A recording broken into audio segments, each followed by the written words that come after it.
स्वागत है आप सबका मेरे इस यूट्यूब चैनल ये नक्षत्र में। मैं हूँ आपका इष्ट दोस्त सुमित। आज हम चर्चा करेंगे शिक्षा पर। जीवन में शिक्षा के योग, बच्चे के जीवन में शिक्षा के योगों पर हम आज चर्चा करेंगे। बच्चे का स्तर किस लेवल का रहेगा, बच्चा पढ़ाई में कैसा रहेगा, कैसे शिक्षा में ये योग बनते हैं, इन भावों पर और इनके कारक ग्रहों पर हम चर्चा करेंगे तथा इसी आधार पर हम आगे बच्चे के जीवन में किस सब्जेक्ट का, विषय का या किस क्षेत्र का आगे योग है, इसके बारे में हम जानेंगे तथा एक कुंडली का भी हम विश्लेषण करेंगे तथा इन योगों को हम उनमें शिक्षा के योगों को हम उनमें देखेंगे।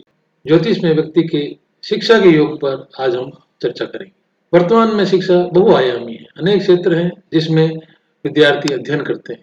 ज्योतिष जीवन में सही दिशा में अग्रसर होने में हमारी सहायता करता है। हमारे बच्चे के जीवन में किस विषय की शिक्षा के योग हैं, ये हम ज्योतिष से जान सकते हैं। अलग अलग विषयों जैसे medical, engineering, chartered accountant, information technology, शिक्षक, प्रोफेसर आदि अनेक क्षेत्र हैं जिनमें बच्चे अध्ययन करते हैं। आज हम सर्वप्रथम व्यक्ति के जीवन में शिक्षा के योगों के बारे में चर्चा करेंगे, क्योंकि अध्ययन के क्षेत्रों से पहले शिक्षा का योग होना आवश्यक है। आज हम शिक्षा के कारक भाव, शिक्षा के कारक ग्रहों के बारे में चर्चा करें। ज्योतिष में शिक्षा प्राप्त करने के लिए भाव, घर या हाउसेज ऑफ एजुकेशन, जो भाव शिक्षा प्राप्त करने के लिए महत्वपूर्ण है। जन्म कुंडली का दूसरा भाव, second house of the horoscope, दूसरा भाव जिसे हम संचित पूंजी, वाणी, अर्जित ज्ञान का विचार करते हैं तथा यह भाव प्राथमिक शिक्षा का है, प्राइमरी एजुकेशन का। जन्म कुंडली का चौथा भाव, फोर्थ हाउस ऑफ हॉरोस्कोप, चौथा भाव से शिक्षा का विचार किया जाता है। यह भाव शिक्षा का प्राथमिक भाव, चौथे भाव से ही हम शिक्षा का विचार करेंगे। नवा भाव, नाइन्थ हाउस, जन्म कुंडली का नवा भाव उच्च शिक्षा का, हायर एजुकेशन का, इस भाव से हम उच्च शिक्षा का विचार करेंगे। 11वां भाव, 11th हाउस, 11वां भाव लाभ का भाव है। ये शिक्षा में लाभ को दर्शाता है, अर्थात शिक्षा से लाभ, प्रतियोगिता में पास होना, सक्सेस इन कंपटीशन, जो शिक्षा प्राप्त की उससे लाभ अर्जन, उस शिक्षा का उपयोग, उससे फायदे को दर्शाता है। अन्य भाव जो सहयोगी हैं और इन भावों के फलों को बढ़ाने वाले हैं वे हैं 5वां भाव, फिफ्थ हाउस, 5वां भाव बुद्धि का भाव है और समझदारी का या इंटेलिजेंस का भाव है, ये बुद्धिमत्ता का भाव है। तीसरा भाव, थर्ड हाउस, तीसरा भाव संचार व्यवस्था का, अर्थात इंफॉर्मेशन टेक्नोलॉजी का, लेखन कार्य का, रिटर्न वर्क का, लेखन क्षमता का तथा छपाई कार्य का, प्रिंटिंग का भाव है। शिक्षा के कारक ग्रह, शिक्षा के कारक ग्रह वे हैं बुध और बृहस्पति। बुध ग्रह समझदारी का, वाणी का अर्थात वाक चातुर्य का, विश्लेषण क्षमता का, तार्किकता का ग्रह है। इसके प्रभाव से व्यक्ति तार्किक, किसी भी बात का विश्लेषण करने वाला, बोलने में चतुर और समझदार होता है। बृहस्पति शिक्षा के लिए दूसरा ग्रह बृहस्पति, जो कि बुद्धिमत्ता का या विजडम का,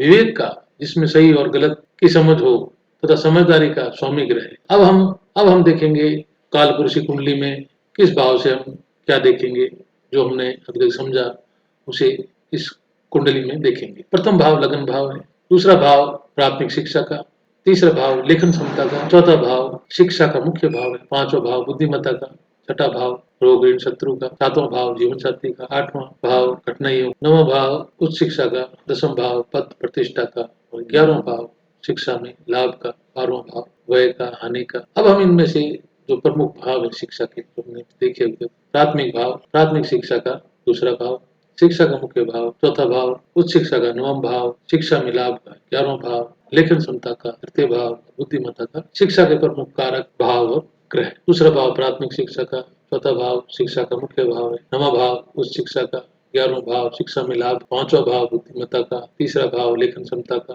कारक ग्रह है तो बुध और बृहस्पति। तो जब भी व्यक्ति के जीवन में 2, 4, 9, 11 का संयोग हो, 4, 9, 11 का संयोग हो, 3, 4, 9, 11 का संयोग हो, 2, 4, 5, 9 का संयोग हो, ये प्रमुख जो भाव हैं, अगर इनका संयोग हो तो जीवन में शिक्षा का योग।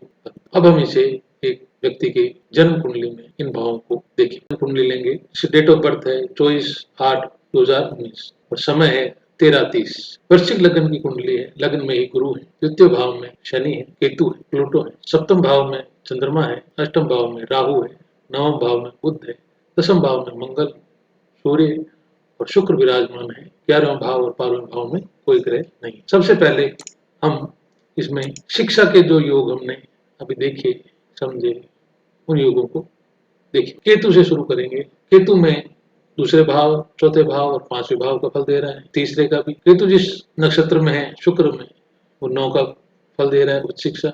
शनि जो उपस्वामी है, वो 2-4 का रिजल्ट दे रहा है, 7 में 3 है।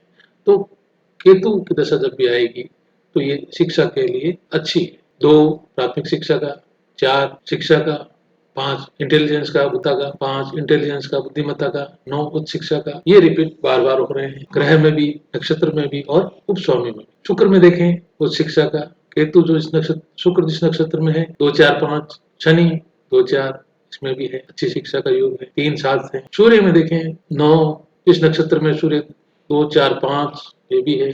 राहु का जो उपस्वामी है 2, 4, 9, 11 इसमें केतु और शुक्र से ज्यादा शिक्षा के योग हैं, क्योंकि इसमें 11 है। अति उत्तम योग है इसमें, ये योग पूर्ण योग बनता है। चंद्रमा में देखें उच्च शिक्षा का योग है, चंद्र जिस नक्षत्र में है उच्च शिक्षा का योग है, और जो उपस्वामी है वो 2, 5 का, इसमें भी ठीक है। मंगल में देखें 9 जिस नक्षत्र में है 2, 4, 5, शनि 2, 4 ये भी शिक्षा का उत्तम योग है। 7 में 3 और 3 भी है, 5 इंटेलिजेंस भी 7 है। राहु में देखें 2, 4, 9, 11 2, 5, 2, 4 3, 3, 7 में है, तो अति उत्तम योग इसमें भी बन रहा है। गुरु में देखें 2, 5, 9, 11 9 अच्छा योग है शिक्षा का। 2, 4, 9 2, 5 शनि में है, और लास्ट में बुध में देखें 9, 11 9, 11 2, 5 सबसे उत्तम योग बनते हैं, जो बुध में बनते हैं। तो इस प्रकार हम देख सकते हैं कि व्यक्ति के जीवन में शिक्षा के योग हैं या नहीं। इसमें इस जन्म कुंडली में हमने देखा इस बच्चे के शिक्षा के अति उत्तम योग, लगभग सभी ग्रह अच्छी शिक्षा की ओर इंगित करते। अगले एपिसोड में हम देखेंगे कि जो शिक्षा के योग हैं, जैसे 2, 4, 5, 9, 11 कभी 3 कभी 5, आज की हमारी जो शिक्षा प्रणाली है, जो कि ग्रेडिंग सिस्टम पर या अंकों पर आधारित है, उसमें छात्र ए ग्रेड का होगा या बी ग्रेड का, सी ग्रेड का, ये हम अगली एपिसोड में जानेंगे। धन्यवाद। आपको हमारी एपिसोड पसंद आया हो, प्लीज़ सब्सक्राइब, लाइक करें।